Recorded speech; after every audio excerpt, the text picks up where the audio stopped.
what I'm going to show you here is how to use the keyboard to move this cube.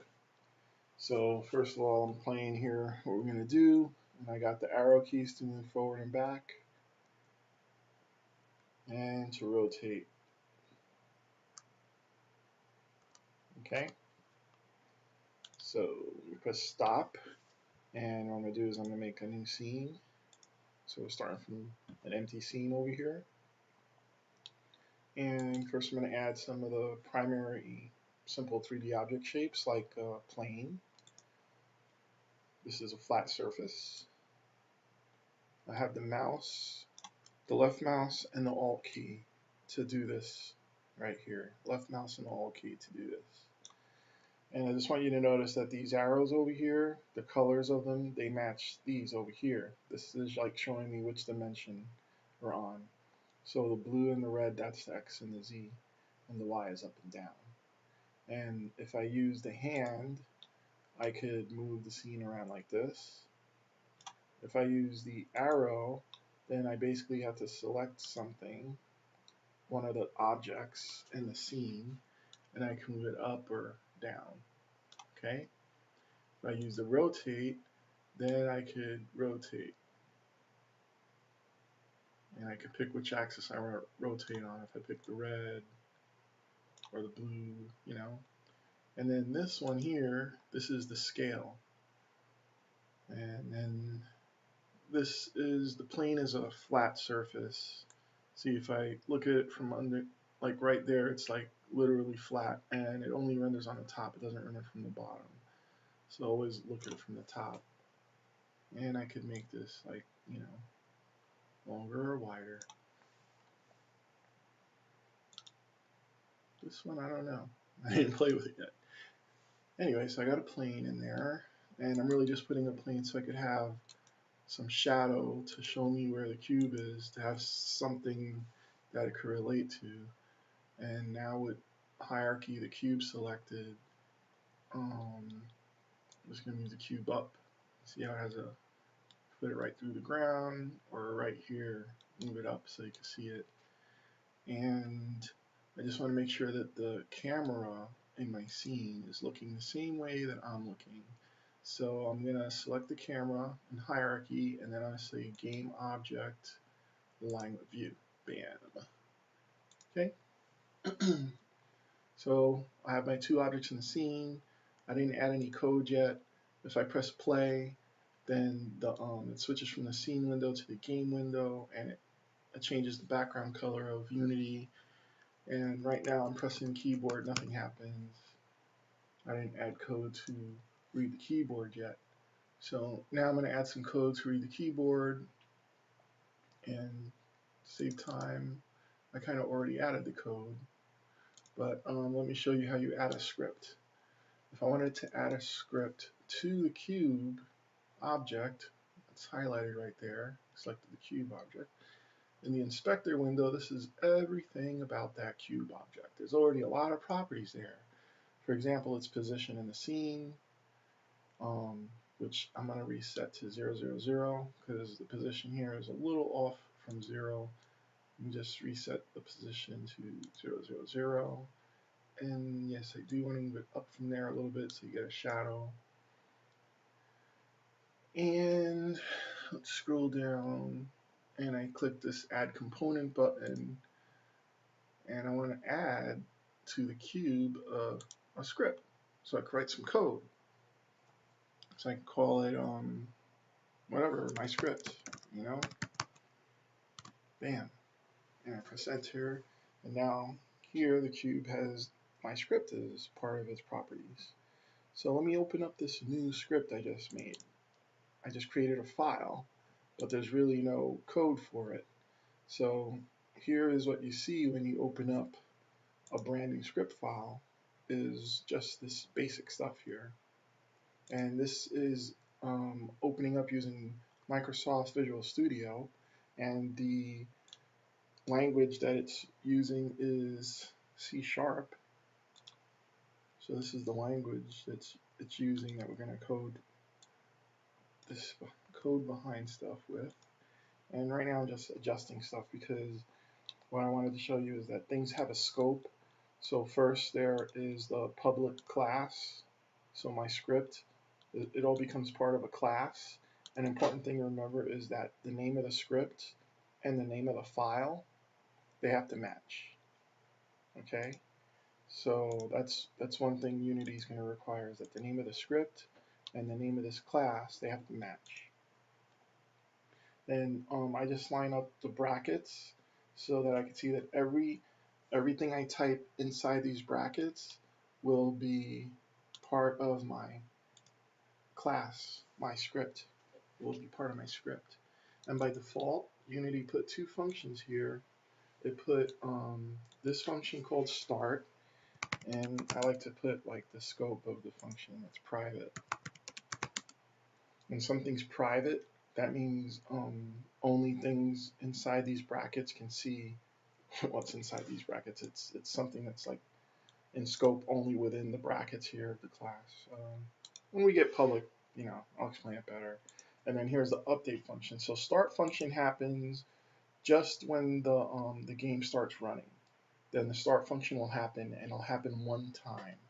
The update function happens every time as the game's playing. It just happens over and over again, basically as fast as the computer could call it. So in 1 minute, it may call this 100,000 times. We're going to put the code to read the keyboard in the update function. Now I'm just going to look from this. I'm going to save the script. I did have a script here already, the move controls, so I'm going to do some cutting and pasting so I don't have to type everything all over again. It takes a long time to type, and you don't want to see that in a video. So the first thing I have, let me just get this code right here and now explain it, copy it, and paste it into update, the update function. So when I press run, it's going to call update. How many times? A lot of times, just repetitively over and over. And what I have here is a class called input, and I'm just going to show you what happens in Visual Studio when I type input. It's kind of cool. Visual Studio shows me as I type the word, it shows me that it knows that input is a class in the Unity engine. And then if I put a period, it shows me all the things that input has available to it. And I can get key down. That means I can get whatever key the user's pressing down on the keyboard at that moment. So that's what I did here. I constructed two if-else statements. These two statements here, this is for the key up and the up arrow and the down arrow if the user's pressing it. And what I'll do is it will move the cube. The cube is what this is. Since my script is a part of the cube, when I use the word this inside my script, it's talking about the cube. And transform, that is, I'm going to click on the cube here. I'm going to show you. Transform is all this information up here. See the word transform, position, rotation, and scale. So inside here, that's the transform. I'm talking about these properties here.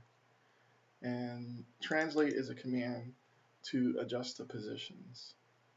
Okay, and what I have here is I make a new vector 3. When I put the parentheses, Visual Studio shows me that I'm using the third version of this new vector 3 thing, where it has a float x, a y, and a z. And you can see for x I put 0, for y I put 0, for z I put a value, I put -1. And if I look up here, the axes, right, I have x, which is this red arrow, left and right. I have y is up and down, and I have z is the blue, forward and backward. Well, this is forward, because this arrow is pointing this way. This is forward, and then this is backward, going away from me. So that's why I use a -1. If I press the up arrow, I'm going to move the cube away. If I press the down arrow, I'm going to move the cube toward me. And I'm just going to play that one time, so just check that. So up arrow, back arrow, and It's not working. Ooh, that's embarrassing, but not uncommon. So let's see what we got. Why isn't it working? Am I even coming into this code? Oh look, what happened is I cut and paste the code over here, right? And I could see it in the window, but Visual Studio, it shows me this little star here. That means that I made changes to this file in the window, but I didn't save them. So all I have to do is save. So I could either press save to save just that one file, or I could press save all to save all the files I have open. Save all, or just save the one file. So I press save. Now the star is gone. Now the code is applied. So now when we press play again, what's going to happen? I wait for it to switch to the game window from this. Good. It switched, so now the game is running. And I press forward, and every time I press the key, you see how the cube kind of jerks and moves forward and backward. And also I have the left and the right arrow keys, and you can see that the cube kind of jerks and rotates to the left and the right. Okay, and that's what that is here. And when it's turning to left and right, how much does it turn left and right? That's this code over here, where I use the left arrow and the right arrow. So instead of affecting the position with translate, I affect the rotation with rotate command. And the axis I want it to rotate on is the Y. The Y-axis is this axis that's straight up and down. And when you think about it, that's the axis I'm rotating around. The Y is like a little backbone right through the object, and it just spins around on that axis to the left or the right. All right, so that's cool, right? I got that working. But say I don't want it to be so jerky like it is. I want it to be like smooth movement, because imagine you're playing the game and you just want to be able to move smoothly, and over here it's like I'm jerking like if I'm playing chess or something, and I have to press the key down each time to do each movement, like each little bit. So that's not usually that's not what I want for a game I'm going to make. So I'm going to think of a different way to do this. Let me make a new function over here. Private void update, that's called a function inside the class. So let me do this trick here. Outlining, collapse to the definitions. Alright, now I can see easily where the functions are, and I'm just going to make a new function in my class, in my script called private void. It doesn't return any values, and I'm going to call this one controls and key down. It doesn't take any parameters, and I put bracket and press enter, and Visual Studio just like lines things up for me. And this controls key down is basically this code I just wrote over here. I'm just going to take this and move it into this function, drag and drop, and that's not lined up nicely. So when you write your code, you do want everything to line up nicely. It's kind of like doing math. It's very hard to do long division if your columns don't line up with each other. So what would happen here is update function gets called. Okay, this is like an event. So in the MyScript thing, look at that star. Let me save it again. In the MyScript thing, I can make update. I could put the code right in the function, or I could make the function call another function right here, controls key down. So here I could just write controls key down, and you see how Visual Studio already knows that the function exists. It's filling it in for me. So now I move that code over here to a function instead of being inside update, and if I press play, that still works. So I just wait for it to switch to the game window, and you see it still works. All right, good. So I didn't lose my old code, I just put it in a function. Outlining, collapse definitions again. But what I want to do is I want to make a new function that I'm going to show you how to do the controls like smoother. Private void controls. This one's just going to be keys. is it key? This one I'll check. The name of the function is GetKey. And this one I just call key. Okay. Open close bracket, press enter, Visual Studio lines that up for me. And now I kind of typed this code already in this other script file. I'm just going to copy it. This is control get key, and you see the input is using get key in this guy instead of using input get key down. And let's copy and paste to my script.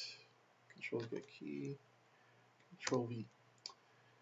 All right, so input dot, and it shows me all the things. Get key. Okay, now you see if I just leave the mouse there blinking, it tells me input get key. It returns a bool, says if the key's pressed or not. And yeah, isn't that cool? The Visual Studio, it's showing me like what this function does. It already knows about it when I'm typing it in. Returns true while the user holds down the key identified by key name. Okay, so this will be more like it. This means when the user's, pressing down the key up arrow, it'll keep on firing yes, yes, yes, yes, yes, pressing down arrow, pressing down left and right. And let me just take this out for a second because this is new code here. I want to show you what happens if I don't have this here. So I'm going to take out this TimeDelta time thing. Okay. All right, so here I just have it kind of like the way I had with GetKey down. I have the vector and I say the axis I want the translation to happen on. I say the axis I want the rotation to happen on. Oops, I'm looking at GetKey down. Then over here in GetKey, I do the same thing. Nothing extra, just the values. Now if I remember to press save, and I go over here to play, before I go to play, here's my update function. It's still calling controls get key down. I'm going to just do a // and you see that text turns green. That means that this is a comment. And I can type whatever I want.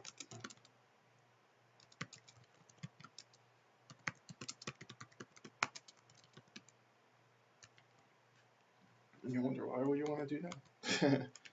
Sometimes you write so much code, you have to make a little comment to remind you what a piece of code does. So the new function is GetKey. Okay. So here in update, I'm going to call ControlsKey instead of ControlsKey down. And it's cool, since in update I didn't write the code, I wrote it in a separate function. I could switch which one I want to call by just typing a different function name. And I still have ControlsKey down over here, and then I still have ControlsKey right here. So I have to type all the code over again. I just changed the function I call inside update. All right, let me save that, and then now I'm calling ControlsKey. Now I'm going to press play and see what happens. Yeah, when you're coding, a lot of times you want to actually run your code to see what happens. So here I have this. I hold down the left and the right, and it looks like it's just kind of jiggling. I hold down the forward, shoo, shoo, and it's really, hey, you could think, hey, that's kind of cool. It's really moving really fast. But the thing is, it's moving so fast, I don't have any control over it. What I'm going to do is I'm going to control how fast it moves when I hold down the key by telling it to move. Now I'm going to put back in the time.delta time. This is like saying move, 1 unit over time delta time.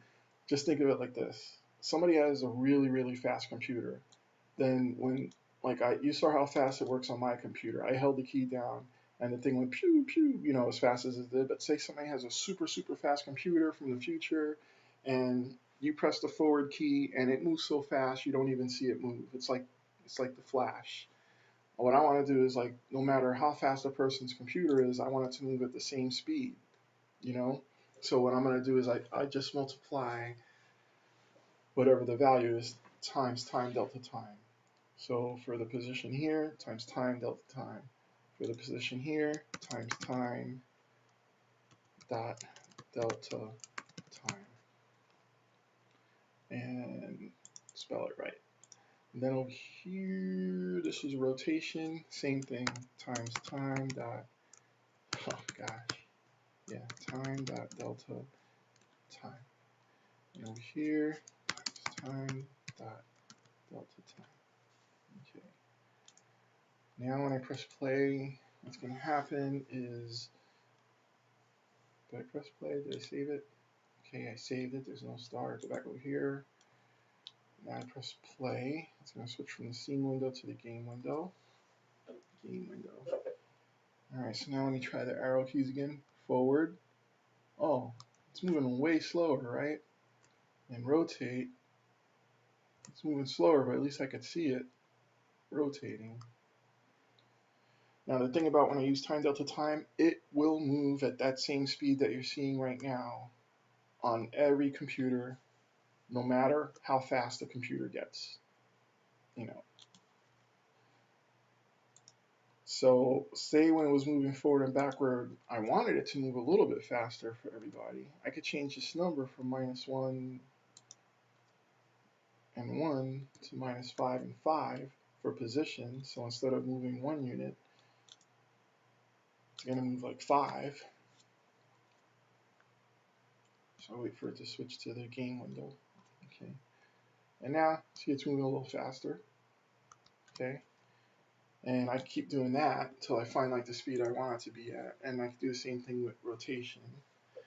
I'll just show you one other little trick here, because when I'm trying to change these values, I have to keep going back and forth to the code. So one other thing I could do here is I could change these movement values into a variable. Let me just collapse my definitions, like see everything nice and neat again. Okay, these are functions. Let me just take the space out. And at the top, I want to have a private, no, actually, I have to have a public variable. Now I'm going to show you a difference here when I'm making variables. When I make a variable, it's not a function, it's just a value holder. Kind of like algebra, you have x and y. So I'm going to make a variable, and it's going to be a float. And it's going to be speed. But what kind of speed? I got two different kinds of motions. I'm going to call it move speed. Okay. And right now we have it at 5. So I'm going to say 1. By default, it was equal to 1. And I have to put an F for a float. And now I have this thing called public float move speed.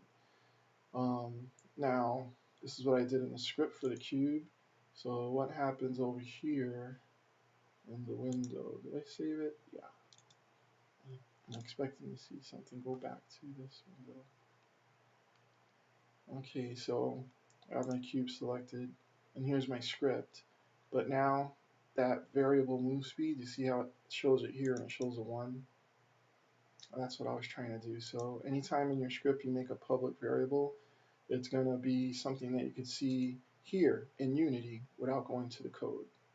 So if I put that variable there, and then I come into my code for the GetKey, for the ControlsKey, and instead of putting a -5, I could use the variable minus move speed.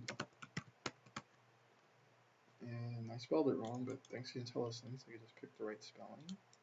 And then over here, move speed, just positive move speed. Now I could change the speed from, press save. Now I go back over here. So here move speed is 1, right? In the Unity window, move speed says 1. So when I press play, wait for it to switch to game. Press play, and it's moving slow again. Let me see. I'm going to change it to 10. I can just see I'm changing without even stopping the game running. And I click back in the window there, and I go, whoa! Now I see I got 10, and it's moving like a lot faster.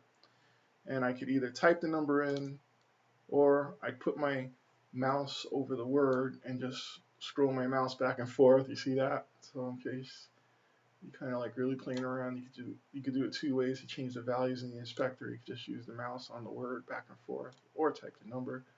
Okay, that's 16. Let's see what 16 looks like. You gotta click in the window, the game window, and choo, choo. That's how fast 16 looks like.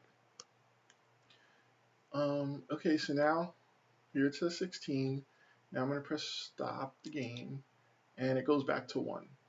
So that's the only thing you got to remember. If you're playing around with the values when the game is playing, then when you stop, it's going to go back to the value before it was playing. So say I liked 16 as my speed. Now I'm going to have to put 16 in there. And let me just save it. Save my scene. Okay, this will be the first time I'm saving the scene. You see how this is, the scene is called Untitled and it has a star. That means this never got saved yet. So I'm going to say File Save. And this is my scene with you guys. And I'm looking for where it's saving it, just to make sure it's my C drive, my Omar folder, the Unity projects. It's in Tutorials 01 Assets. Okay, I'm giving it a name, my scene. I'm going to say Save. And yep, that's right. I see it pop up right here in my project window. The project window tells me all the files that are part of my project. Hierarchy window shows all the objects in my scene. And now this scene has a name called my scene. I think that's enough for this video.